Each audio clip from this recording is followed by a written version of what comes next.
I'm Yvonne from Growing Old Disgracefully. I'm Marie from Midlife Dramas in Pyjamas. You can find us both on Facebook.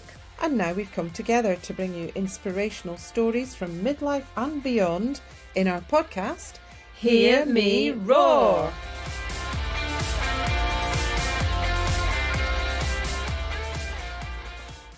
Hello. Hi. We were just sitting chatting before we started recording anything today because I went to my first WI meeting and Marie's just giving me a push back into the middle because otherwise I fade out with the mic. We're going to be talking to Maralyn O'Keefe today, and she makes stained glass. But I also know that Maralyn's thinking about joining the WI. Yeah, she is, yeah. And I went to my first WI meeting recently. Yes, you popped your WI cherry. Well, yeah.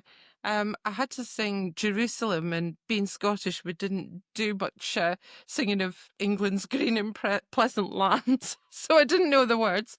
But fortunately, they gave me a cheat sheet. And it was really good. It's like a ready-made friendship group, actually.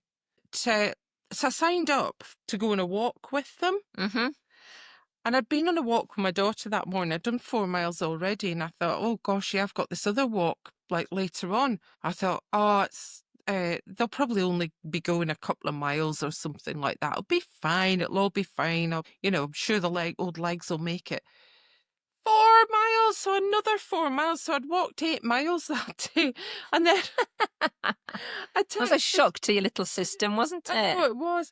And I texted my sister later on that night.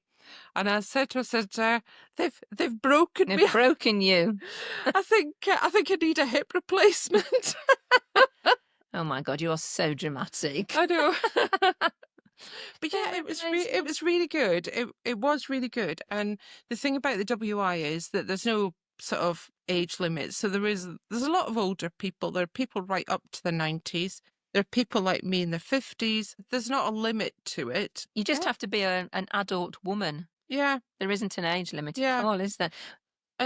And people were so nice as well. They got me to wear this little knitted flower so everyone would know that I was new. And then all these people was that in case you got lost on the walk? No, this was to the meeting. Oh, this was to the meeting. They got me to wear this little flower, and all these people just came up and talked to me, which was really nice. It's lovely because quite often if you go into somewhere new, some kind of new group, you're nervous about going in because of all these people there and you don't know anybody. Quite often you get ignored. So it's good that they've obviously been encouraged to approach new members. Yeah. And having something that marks you out like a flower. Is that a bit like when you go on a blind date and you meet under the clock tower and he carries a copy of the Sunday Times and you carry a rose? I did not get a single snog. That was just very disappointing. Came out of there devastated. I would be devastated as well. Yeah. We did have a good sing, a chat and a scone. What more could you ask for? Yeah. Anyway, this week we're going to be talking to Maralyn O'Keefe, and the episode's called No Such Thing as a Glass Ceiling. And that's because Maralyn is one of the UK's foremost stained glass artists, and she's worked in countries all over the world. And after 30 years as an artist, she's now retired to enjoy life, she says. She was born in the 50s, and her youth was spent in Paris and London, where she fell in love with the shop windows and the architecture. However, she was told by her art teacher she would never amount to anything. After travelling the world, aged 40 and suffering from a debilitating illness, Maralyn enrolled on an art degree from Sunderland University, specialising in glass and ceramics, where she found her ceiling, her calling. Her work has included public and private commissions ranging from personal windows to an entire cathedral. So I can't wait to hear from Maralyn. Me too. Let's go and meet her. Hi, Maralyn. It's lovely to see you. Hi. Hello, Yvonne. Hello there. Hi. So, Maralyn, you're one of our top inspirations because you changed course midlife. Yes. And went on to create something absolutely wonderful. But let us start by taking you back to your youth, which was spent in Paris and London. Yes. Why Paris? My father was his job took him over to just outside Paris, And as a family, we went with him. And initially, we lived in Versailles, literally down from the palace, and our playground was the Chateau de Versailles. It was the gardens. And then after a year, we moved to a place called Maison Lafitte, which is on the Bois de Boulogne, on the outskirts of Paris. And spent 2 more years there. So 3 years nearly I spent over there. How old were you at this point? I was sort of 12, and I came back when I was 15, although my father didn't. We came back so that I could then get my education going again, into English, because I've been to a French school for 3 years. So are you fluent in French then? More then than I am now, because I don't speak it quite as much. But yes, and which was why, although I loved art and I wanted to go down the art route, even when talking to my parents, but they said art was a waste of time. Waste of time, because I spoke French and I should, and that was when people didn't speak multiple languages then. And when I came back to London, I went to the school there. The art teacher confirmed my parents were right that I should go into business in some way, because she said to my parents, and I can hear it as clear as day, Maralyn will never aspire to anything in art. And my goodness. And that set my destiny for the time being. And so I went to work for Barclays International in Pall Mall in London, which was the most soul-destroying job you could ever have. But in France, in Versailles, in Paris, I saw the beautiful architecture and the shop windows, and I actually didn't think about stained glass, not at all, even though there was plenty there with Notre Dame and whatever. But it was the displays, window displays, and I actually wanted to be a window display artist. And then coming to London, of course, all the big shops and Regent Street and Oxford Street. I really, really wanted to do that sort of thing. But maybe I was not rebellious enough to say to my parents, no, I don't want to go into international business. I want to do art. But I wasn't. I listened to my parents, and it was knocked on the head for quite a few years. I was having a baby that changed it. Right. Okay. What sparked the change then around having the baby? Well, I married somebody in the Air Force, and we got married very quickly because he'd been posted to Cyprus. And then the next thing, he got posted to Belgium. And we thought, well, hang on, this is an ideal time perhaps to start a family. And that's when I became pregnant with my first son. Anyway, somebody gave me a sewing machine. And well, there I was in Belgium, new baby, clothes didn't fit. So I taught myself from a basic pattern that I was given to adapt patterns to design, and went and got material, made myself some dresses. Was taught how to set sleeves in a telephone box to England to my mum. That was when you had to book a call, and there I am, with my hunched up shoulders because I hadn't set the sleeves in my dresses properly. And then I started designing toys, and it's the design element of it that I really enjoyed. It wasn't following patterns. I designed things, and I was designing toys made out of old clothes and all sorts. And I had almost like a little business, supplying people. Oh, I like that. Oh, I'll make you one if you want. What colours do you want? And and it kept me occupied while this baby slept. And that's how it got me back into the swing of doing something arty. Well, that's amazing and so creative. And do you still make your own clothes? No, I don't even like mending clothes. I have a lovely sewing machine, which I've had donkey's years, and a Benina, which is a really nice sewing machine. But, I've got a dress upstairs, which is too long, and it's been upstairs for about 2 years too long. So, no, I don't know. I love textiles. I've got a lot of work in my house done by a textile artist, but no, it was then, and now I'm here. So things changed. It brought your creative streak back. Absolutely. I also, when macrame in the 80s, late 70s, early 80s became popular and people were making pots, it explains perhaps why I like doing big windows, because I wanted to make big things with macrame. I just liked working big, and I used to have a hook in the doorway of our dining room that I used to work from. So maybe that was the precursor to me going into making windows. So which you do with great aplomb as well. You've done some pretty spectacular windows in your time, haven't you? I've been very fortunate to have Bridget, who's been 28 years, and she's been my assistant for 28 years. And so I like the word our as opposed to me. So although they're my designs mainly, it's an our thing, it's a team. And in St. Cuthbert's in Sown, there's a church there. The church, called St. Cuthbert's, has absolutely, I should think, nearly 100 panels of ours in there, window panels. All the stained glass in that church is mine, if you want to say it using the me word. And they gave me carte blanche. It's a 1950s church, had toilet glass window, and so I brought in the theme of the 50s throughout my work into it. And that's nice. And it was a wonderful commission to work on.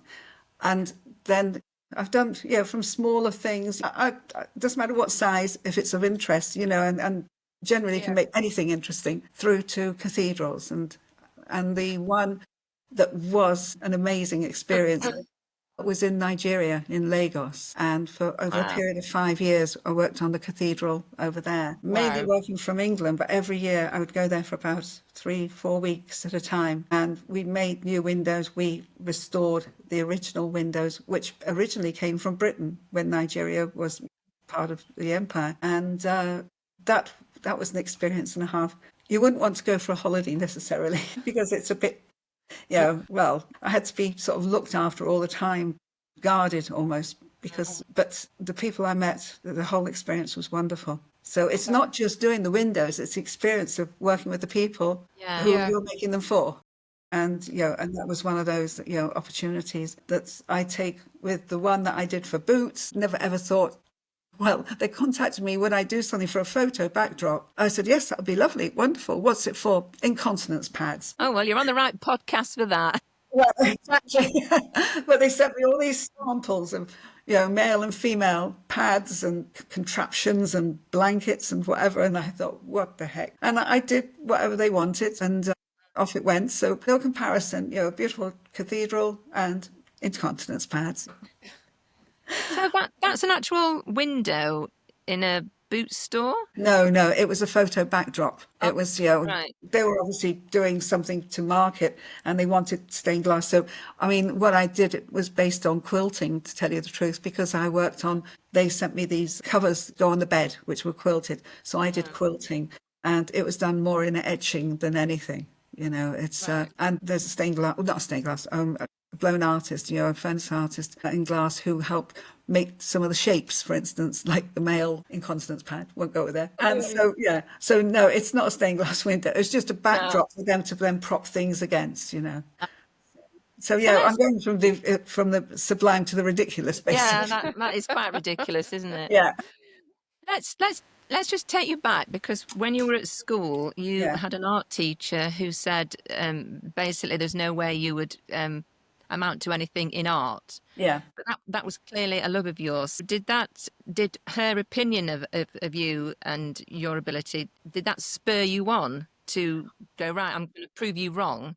Well, yes, in a way. I mean, all through my schooling, going back from, when you first start school, I'm not going to say I wasn't the thickest of pupils. I wasn't. But if I didn't understand something too well, what I did understand, I would doodle and draw.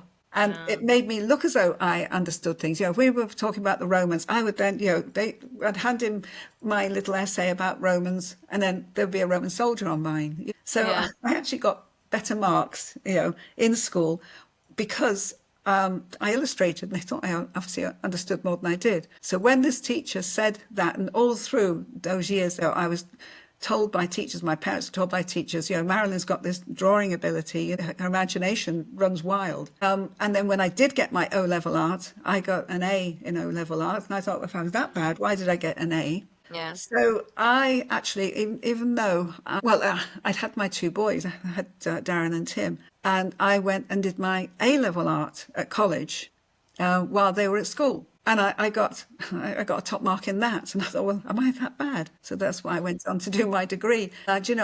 She'd be long since gone now, but I'd love to meet her up there and say, you got it wrong, Mrs. Got it wrong. Yeah, wrong big time. The first sort of 20, 30 years of my life, you got it wrong. Definitely.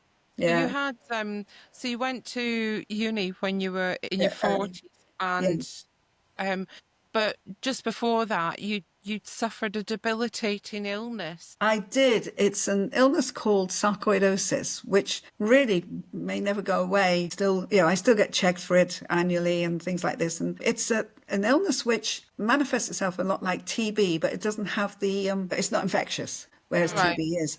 It affects your autoimmune system. It affects your skin, your eyes, primarily your lungs, liver, kidney, everything, all your major organs. And they basically are fighting against each other. I'd had it, first time I had it, I would say had it, we think it might have affected me when I was younger, not 100% sure, very much younger. But the next time when it was diagnosed correctly was in my 30s. I thought I was getting old because I couldn't get up the stairs in one go. I used to have to sit because I couldn't breathe properly. And that's when it was diagnosed properly. And then it was, say, in my 40s, early 40s, I started feeling, achy. My skin was itching all over. There was all sorts. My breathing again, I couldn't get up the stairs in one go. And I more or less diagnosed it myself because the doctor couldn't see what was the matter with me. Yes, it's debilitating because you hurt all over. There's a secondary illness that comes with it called erythema nodosum, which goes on to all the joints, all the non-fleshy parts, and they're just inflamed areas on there, and they hurt like mad. And the answer to help things along, because there is no cure for it, is steroids. And so I was on big steroids for a long time. I'm talking a few years, a couple of years, and then anti-inflammatory tablets. I can't take anti-inflammatories because it's wrecked me, and you know what I mean. But I'm fit as a fiddle. I got very fat because of the steroids. Yeah. Whether it was the reason, but my thyroid started misbehaving, so I had to have that removed. But I'm 73 and I'm fit as a fiddle. Life could be worse. I know. I mean, what amazes me about you is the fact that you suffered from this. Yeah. You had your 2 children. Yes. And you were going to get your education, your art education restarted. Then you went to university. That's a heck of a lot going on there. Well, the illness really, it was the last year of my degree, the 4th year, when I was thinking, I'm taking on too much. I'm doing too much. I got my degree from Sunderland, which was renowned for being the best in Europe for glass studies, which was wonderful. I'll tell you in a bit how I got into glass, actually, because that's a different thing. Yes, we're going to ask you that. So we want to know that. Yeah, but what it was, I thought, because I was feeling tired and achy, I thought I was taking on too much with 2 children, with, traveling, working. I did, and so it was the last year that it really got to me. And I was told I could defer that last year for a year, but when you've been with other students, even though they were half my age, you got to know them. I didn't want to defer it for students I didn't really know. I wanted to complete. And I have to say, my husband, Ron, he helped me set up my degree show. It was wonderful. The National Trust bought my degree show, basically. Wow. Yeah, so it was based on the Giant's Causeway. So. Yeah. Oh, that's fantastic. Yeah. So that must have been displayed somewhere then. It went to the Giant's Causeway, and it was on display for a year. The whole thing. I designed a chess set based on the Giant's Causeway. Did you know the Giant's Causeway at all? I haven't been. No, I haven't been. We know what it is. That's right. When I first saw it a few years earlier, it looked like a giant chessboard to me, all the different heights and the way, the hexagonal shapes, because they're pretty uniform. And that's what I did my whole degree show on the Giant's Causeway. But because I was incorporating kiln glass, which is 3-dimensional, into my stained glass, I actually worked with the Royal Society for the Blind and invited them. I would go to their meetings and then invited them to my degree show because they could touch my work. I touch, I see, I called it that area, because they couldn't see it, but by touching, they could see it, So yes, that was my start. And having the National Trust buy my complete degree show, they asked me to do extra pieces for them, and suddenly I was in business. I didn't expect it. But I know your family have been incredibly supportive of your stained glass business. Absolutely. Oh, they have. Ron especially. And then, and say, we're getting older. Ron, during COVID, he never did get COVID, but he did, he was getting older and he's got his own, illnesses, unfortunately. So Tim came in and has put us on into the 21st century, because we were very much working as if it was 1990. Yeah, but being artistic and creative, it's quite difficult to then move that into a business and have a business mind. I don't know what money I've got in the bank, or if I have got any in the bank. I don't do anything like that, because it's very hard to put a price on something that's made from the heart. You must, Yvonne, you must feel that sometimes, you know. I would give my work away I if it did wasn't for exactly my that. husband saying, no, you can't do that. That's what I did. And one of the postings that we had was down in Devon, and I took up ceramics. So my degree was actually in glass and ceramics, but I specialised in glass. I made loads of these ceramics. People say, oh, I love my mug. You couldn't make me a coffee set. Yes, I'll make you a coffee set. I never charged a penny for them. And, Ron used to say, this clay, how much clay have you got? You're not making very much. I went, I am really, not renting a kiln. So, I used to give away my glass as well. But I thought it's time to sell. And the first piece, I remember thinking, I don't want it to go. I don't want it to go. But when they're commissions, and then it's nearly always commissions, they're not for me. They're for the people. It's a different thing. But it was something I've made. It's very hard to let it go. So it's a part of you, isn't it? Because you've put yourself into it. Yeah. It's not just the brain, it's the heart. No, it's your heart as well. Yeah, exactly. So what It's not unusual. All artists think this. Yeah, all artists think this as well. Yeah. Yes. Yeah, because it's come from you, Yeah. So what drew you? Because obviously you were very good at drawing and textiles. So what drew you to stained glass and ceramics rather than going down the, say, I don't know, book illustration avenue or the textiles? Well, there you are. Another posting Ron had was to Denmark, northern Denmark. And we had to put our boys into boarding school because there was no school nearby. And I suddenly found I had a lot of time on my hand. And nearby, about 20 miles from where we lived, there was a glass studio called Holmegård, which is the Danish national glass people. And I was invited to go and see them. And, we'll go to this glass place. Oh, that'll be nice. And I went in and I went, oh, gosh, this is gorgeous. I love the work.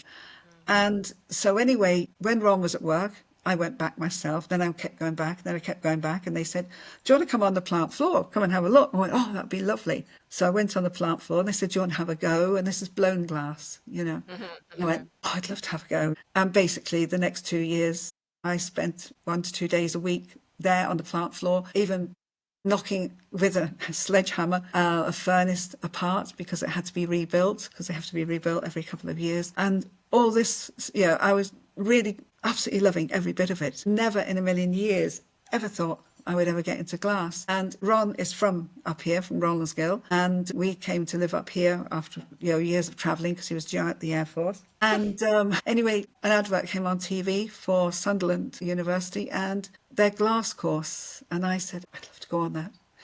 And in the end, I did. I went on the course, and there's only so much you can do with blown glass. You've got a furnace, and how many? Yeah, we've all got furnaces, haven't we? We've all got one in our back garden. Exactly. Not many people do.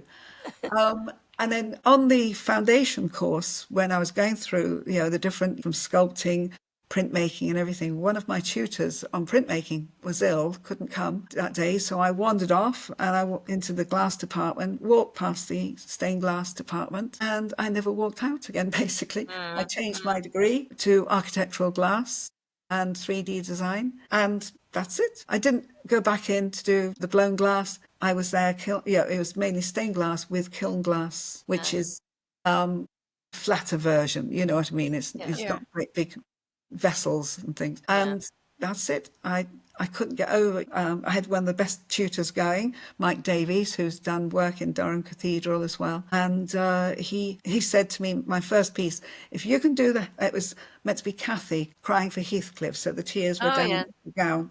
If you can do the head on that, which was only about that big, the size of there, if you can do the head in lead, you can be a stained glass artist. And I did the head, no problem. And here I am. So You obviously found your calling, and that was that. Yeah. Yeah.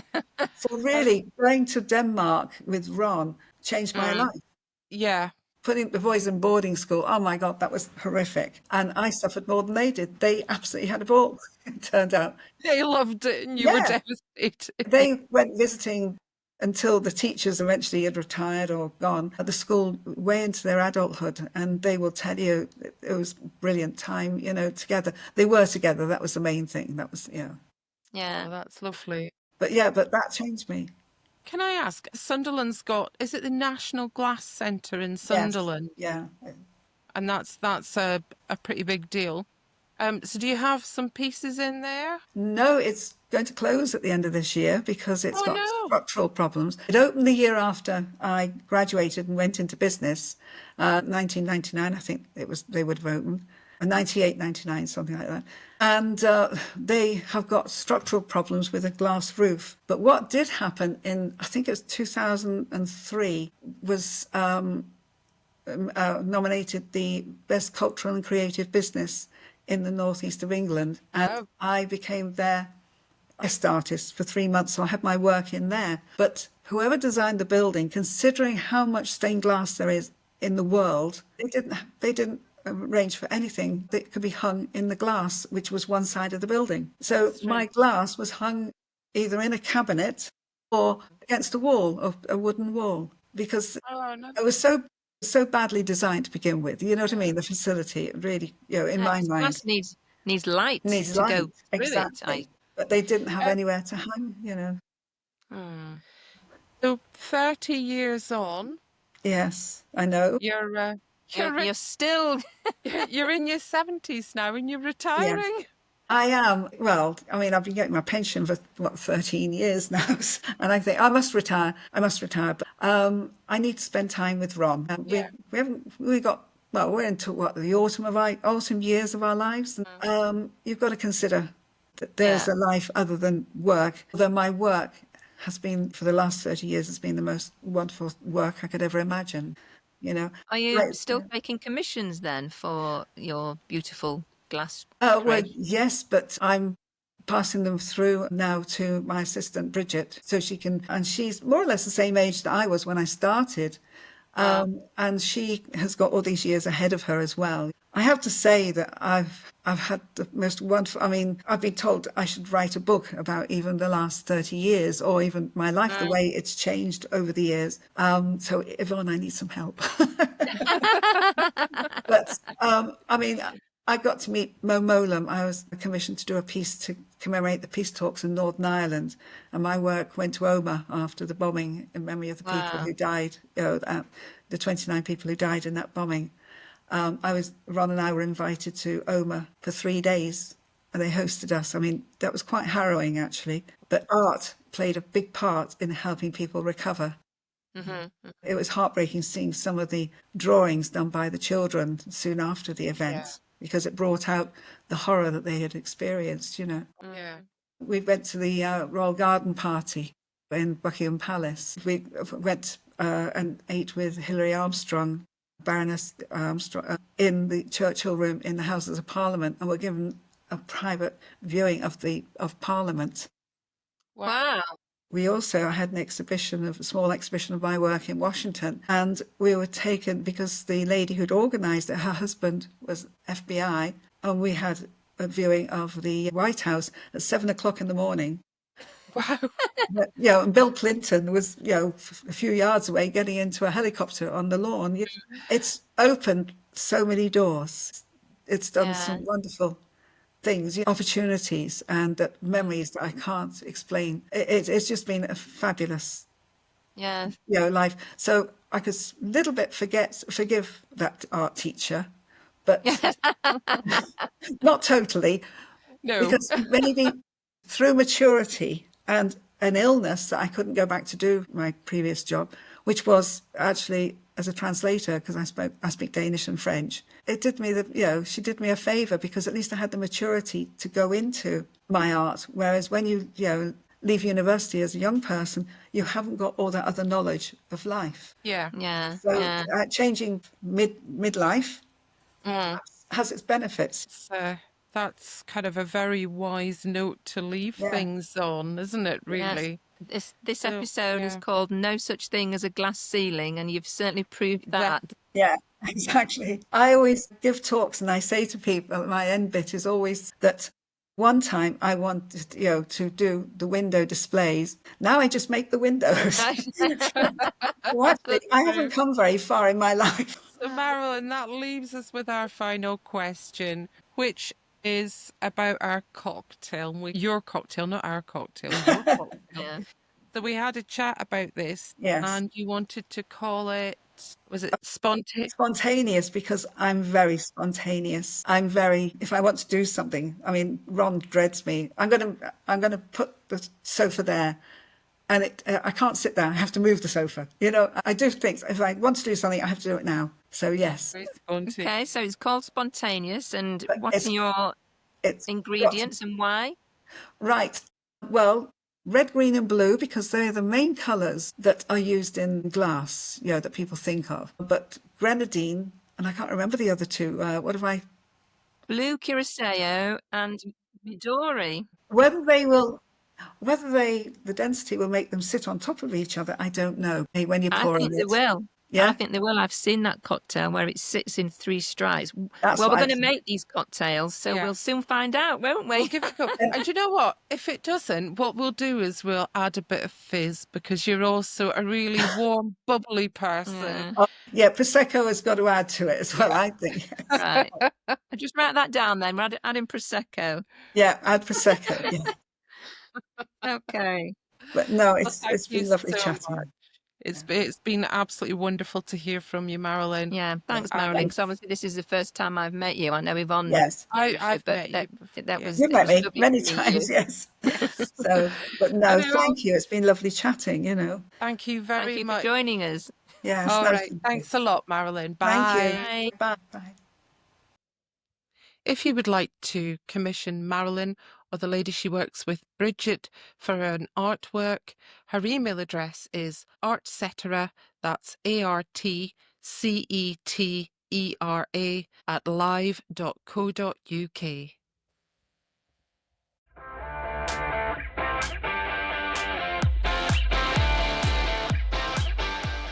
Thank you to our guest this week, and thanks for listening. And we look forward to roaring with you again.